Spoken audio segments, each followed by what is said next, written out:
I'm Kirsten and welcome to Quirky Queen's Journals. So I have been doing some collage today, but I've been trying to do it a little bit differently.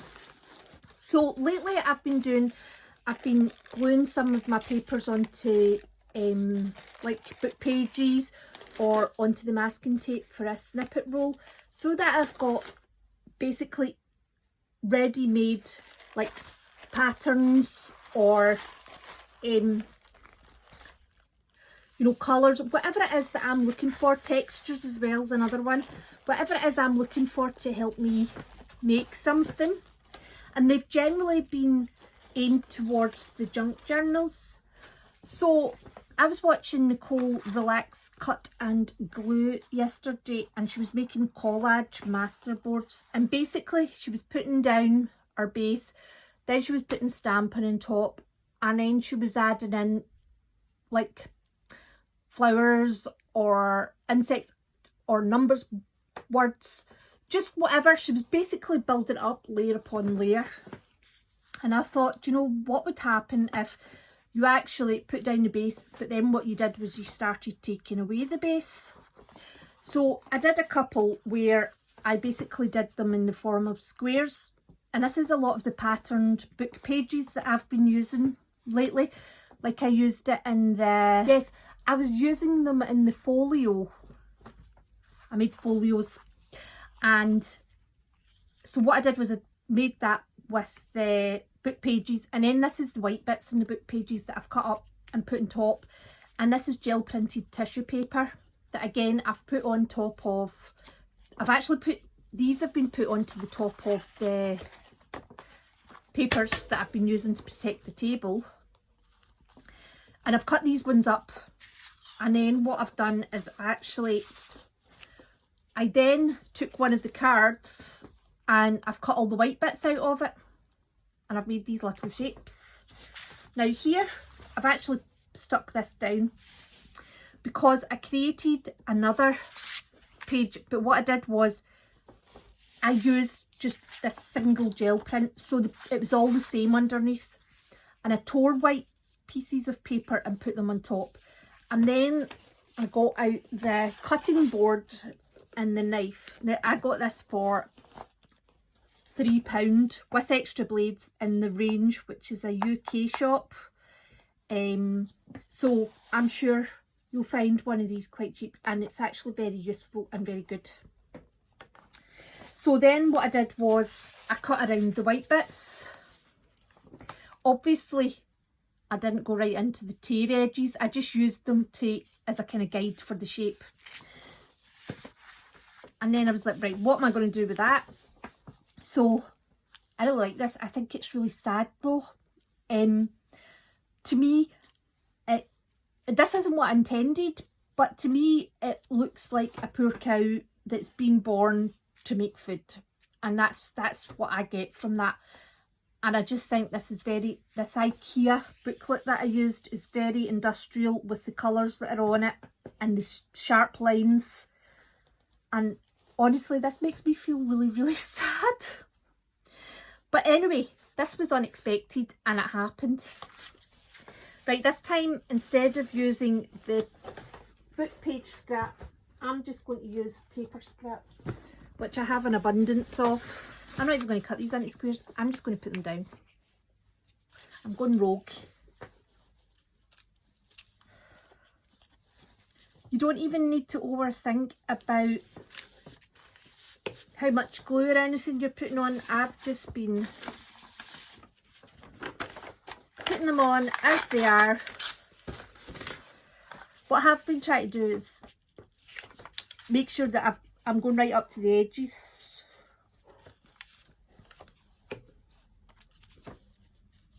And that I'm not leaving gaps.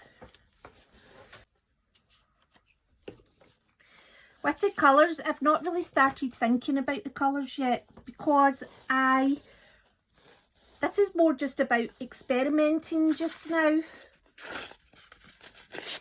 And I just want to see what happens. I'm sort of trying to find my way with it. I like to try new things. Right, don't overthink this, Kirsten. Stick it down. I'm trying to find thinner bits of paper because I do have a lot of papers that are quite thick in here. Do you know, I do try and keep things organised by, like, I've tried doing it by the weight of the paper, by the colour of the paper, the kind of design that's on it. Nothing works. So I've now got a kind of brown paper box, a tissue paper box and a white paper box, although that's got a lot of brown paper in it. In fact, I think that I've made that ones that's got pictures on it, because with doing the snippet rolls I actually have used quite a lot. I will just stick this back on, will we? That's a bit too much orange, we'll put it on the other way.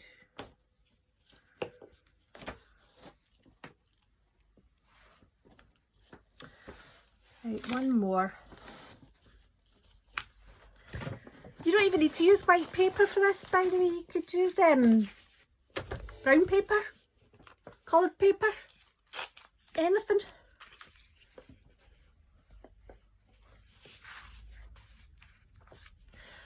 Do you know, it would also be pretty good to put them on the back, because then you're not destroying the pictures, so that when you've got the bits that you cut out, like I've got tiny wee bits of here somewhere,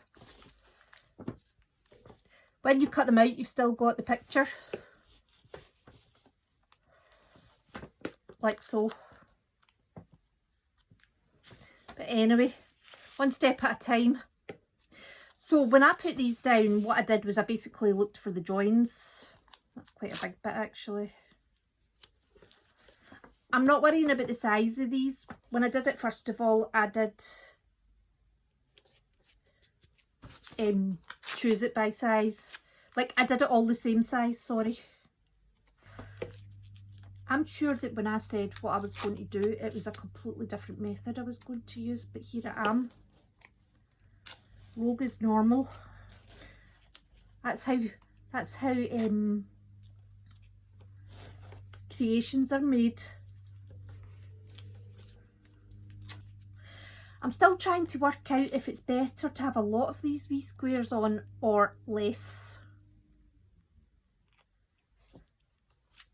because this ended up really quite intricate and these shapes here are quite skinny basically. So do you know, it's one of the things, this is just experimental and you just need to keep experimenting. I don't even know where I'm really going to go with this. There was no plan of, right, this is to create this. This was just like something I wanted to try. Right, that'll do us.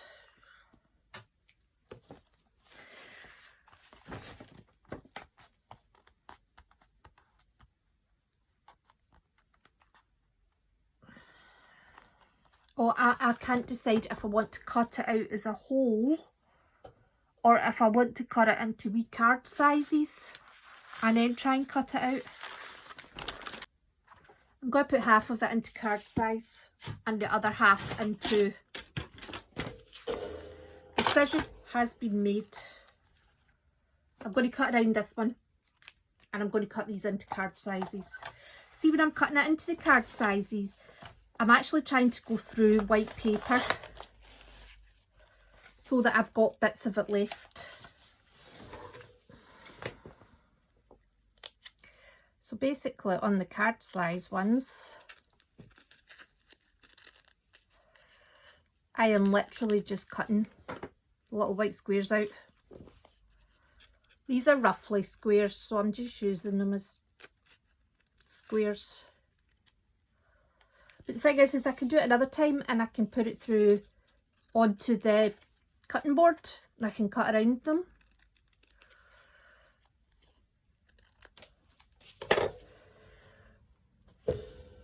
There we go. Where's the other half? There. Put this through the cutting board just now so you can see that.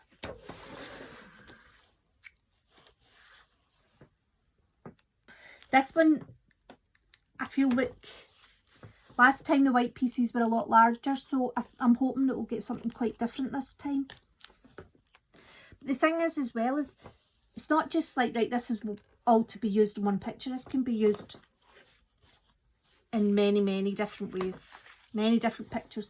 You could use this for framing other artwork that you've done. You can use it as a start. You could use it as a stencil on the jelly plate.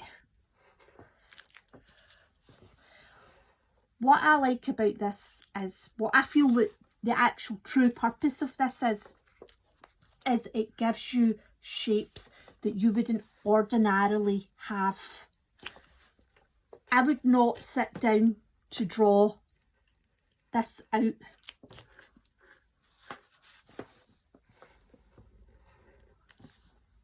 Do you know, I'm just thinking about the videos you watch with the people that, oh, they can fussy cut something like so delicately and so intricately, and they create like beautiful flower patterns, and oh, it's unbelievable. I can't even cut round a piece of white paper properly. Ah, I broke it. It's fine. It was clearly meant to be. There we go. Do you know what, it'd be great as a stencil, at least on the jelly print. They're not always going to come out in a way like that. Came out and I was like, oh my goodness, it just looked, the first thought I had was, it just looks like a poor cow that's, you know. And then with the background, I was looking for a kind of blue background because it's orange, and I found this and I'm like, you know, it's just so industrial looking. A lot of it's, the reason it's industrial as well is because it does have the IKEA instructions in the background, and on here it's got all these kind of short paragraphs. Anyway, so I'm not really seeing anything out of this at the moment, so it's not always going to be that way. I'm going to turn this round to its bright yellow. It doesn't work because of that. But it's a good starting point for you to come along and... Okay, I found one cut out. You know, to add to. Even have just big bits underneath. Basically, to just add interest to collages. And even if you have the whole bit covered up, but maybe that there is just what's made your picture, that line.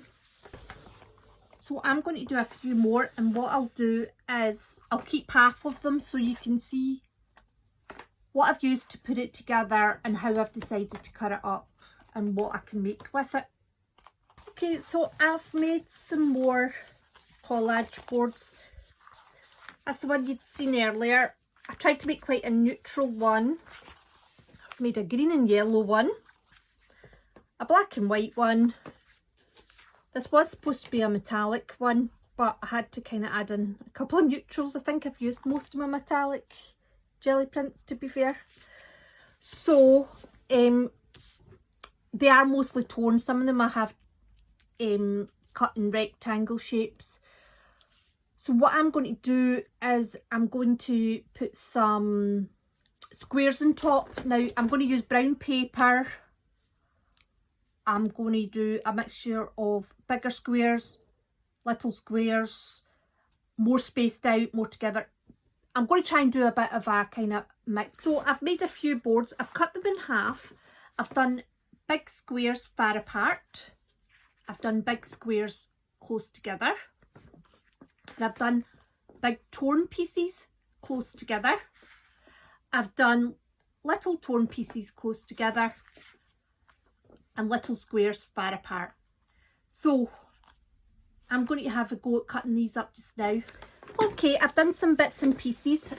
So the stencils, I'll just bring them out. I'm calling them stencils.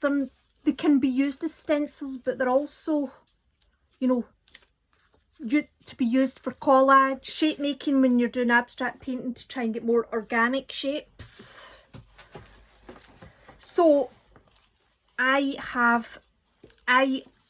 think that when you cut out the bigger pieces, that it's better to have the squares positioned further apart, because these are a lot sturdier and I think that they're more useful to make the shapes with.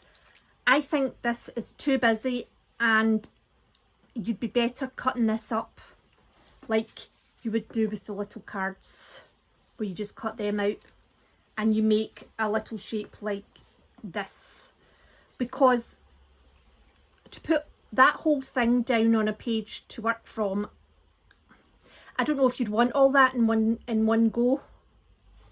So I definitely think further apart squares on the bigger pages and cut the pages up into the wee cards to cut if you've put the squares closer together. That's my opinion. Maybe on the jelly plate though, it would be more useful to have this. I'm going to be experimenting with them anyway, so I'll let you know. They're actually quite fiddly. So I've also kept a lot of the bits that I've cut out. I will, like probably the smaller ones, I'll be getting rid of. But the bigger ones, because I still do have quite, I know that's like a square, but it's still a bit irregular, and I think it'll add interest when you're using it on the jelly plate or in the collage. I still have a lot of the cards here to work with, and I've got 1.5 pages of collaged pages waiting to get squares put on top. Now, so you know that I made the poor cow. So you do. I still think that's my favourite thing I made today, and I made this first before I did anything really.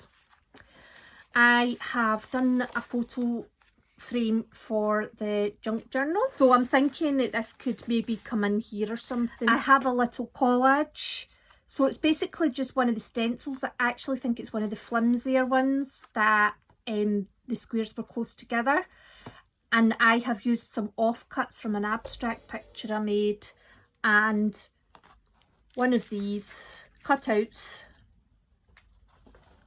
and a black and silver pen, and I've put it all on top of a jelly print. So, I mean, it's not great, but it's just an example to show you what can be done.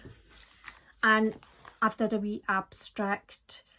Again, I wouldn't even say this is finished. It's more just to show what can be done. So basically the stencils, I put the stencils out. This is why they're all blue. And I painted over them with different shades of blue, put them in different positions. And then I got out the oil pastels, and then I started drawing around the shapes and, you know, just putting lines around the stencil bit here. So I just did a couple of bits and bobs with that. And it's just to show you really what can be achieved, because I think to draw all these organic shapes, you know, to get these irregular shapes, it's not easy to just do it with your, you know, with your hand and a pencil. It just doesn't.